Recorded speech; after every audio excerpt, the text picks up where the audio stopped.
I'm in the middle of my project of comparing an aluminum gravel bike to a full carbon bike with carbon wheels. So today I'm going to do a little time trial. It's really simple. I'm going to go out on a dirt road near my house, and it's fairly flat, so I can hold an exact power reading. So I'm going to do one section. I'm going to go out the dirt road holding 200 watts. That's kind of my zone 2, probably upper end of my zone 2. And then I'm going to rest a little bit. I'm going to come back and I'm going to hold about 260 watts. So that's kind of my zone 4, my lactic acid threshold zone. And I'm going to start off on the carbon bike. I'm going to warm up for 15 minutes. I'm going to do this at the beginning of my day where I'm really fresh.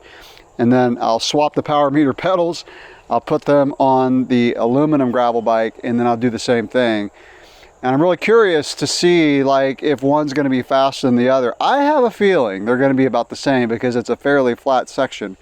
So this is for all of you out there who are curious to know if an alloy bike that weighs more than a carbon bike, and the aluminum bike, by the way, has alloy wheels. The carbon bike has carbon wheels. So does that make a difference? I've got the tire pressure set exactly. I used my pressure gauge this morning. So basically I'm running 22.5 PSI in the front and 25.1 in the back, to be exact. So let's head out and compare these bikes. So here we go. We even have a banner set up for our start. Look at that. All right, so I'm gonna do a really slow start at this banner. Just like this, and let's go. 5:30. Heart rate 114. So try to get it right at 200. This should not be too difficult. Just a nice cruising zone 2 power.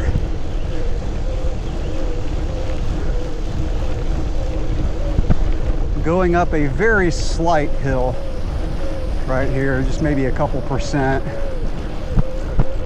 I'm gonna make sure I hold the same line on both of these because there is some sand that I'm gonna hit on one little section up here.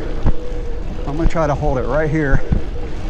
What's cool about this is this road's not very frequently traveled, so I can literally see my tire marks when I come back and do it again, most likely. This segment's about a mile, and coming up to the end, I gotta find a marker that I'm gonna use. I'm gonna use this tree to my right as my marker, because I need it to be exact. Okay, 2 minutes, 48 seconds for that one. I'm gonna rest for a few minutes, and then we're gonna do the zone 4, about 260 to 270 watts. So I'm gonna use right where the pavement goes in the dirt. And that is my marker. Real slow, start. Lap 3, 117. Heart rate 125. Okay. Above 260 just to get up to speed, and then we will settle in at 260 to 270 watts.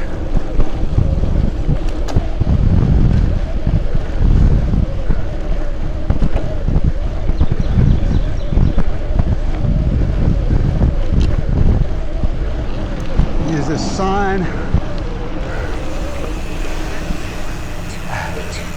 252. Had more uphill on that one. Very slight grade. All right, so 248 on the first one, 252 on the higher power one, but like I said, it was more uphill coming back. I don't know, 2 to 4% grade. Now we're gonna roll back to the house and get the alloy gravel bike and repeat it. What are your thoughts? What do you think? About the same? All right, gonna swap over the power meter pedals and the seat pack, and we'll be ready to go. Okay, repeating segment 1 on the alloy bike. Okay, slow start, right up to the banner, and let's go. 933. Heart rate 106. Okay, try to get it right at 200. know one thing, 200 watts is a lot easier than 260 to 270. Okay. Wow. 256. That's kind of crazy. That's 8 seconds slower. Oh, I would have thought it'd be about the same. All right, well, let's see how this next one is. All right, so the first one was 248 on the carbon bike and 256 on the alloy. Now let's do the harder one. That's, yeah, I'm kind of surprised actually. I didn't feel any slower. Lap 7, 138. Heart rate 96.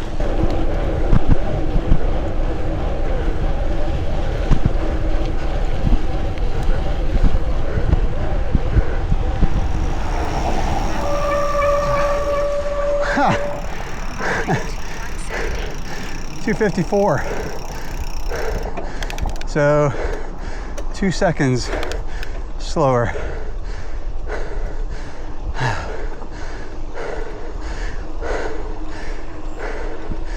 Well, I think to really make this something that I could bank on, I would probably need to do like a 10-minute time trial. So we're gonna cruise back to the house, drop off the camera, and then I'm gonna go for about a 2.5 hour gravel ride. As I mentioned in the video, I felt like a longer course was warranted to really give a good comparison, because on a shorter course, there's too many opportunity for variables. Even where you start and stop, the stopwatch can play into it. So I found a course near my house, 4.32 miles. I went out after work one day. It was super hot. I had some cardiac drift on the second lap. But I did the alloy bike first and then the carbon second. So here are the results. Okay, so as I mentioned, I did the alloy bike first. So if you look at this highlighted lap 2, that is the alloy bike. Like I said, course distance was 4.32 miles. The time was 13:35.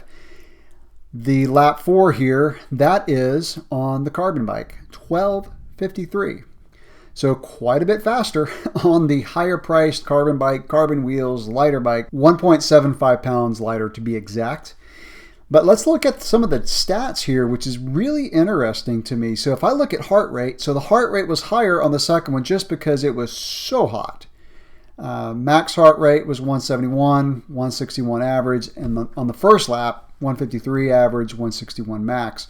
But what's interesting to me is the power. So if we come over here to the average and normalized power. So normalized power on the first lap on the alloy bike was 225. I actually had lower normalized power. It was because it was so hot, it was just harder to hold the power.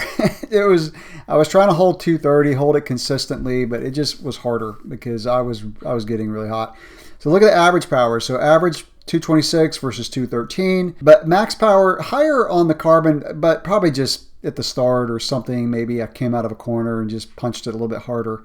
But the bottom line is the average power was lower on the lighter carbon bike, and the time was faster, 12:53 versus 13:35. So very fascinating to me. So in conclusion of this, the carbon bike was definitely faster.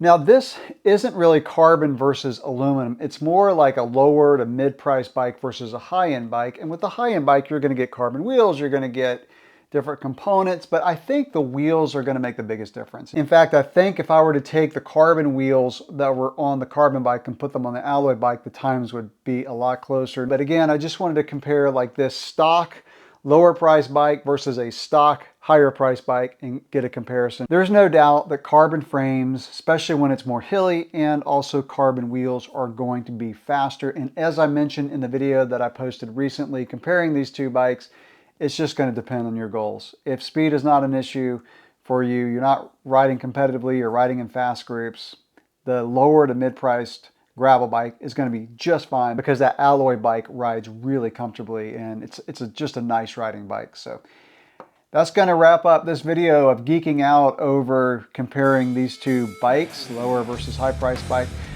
Comments, questions, go ahead and drop those below. Thanks for watching.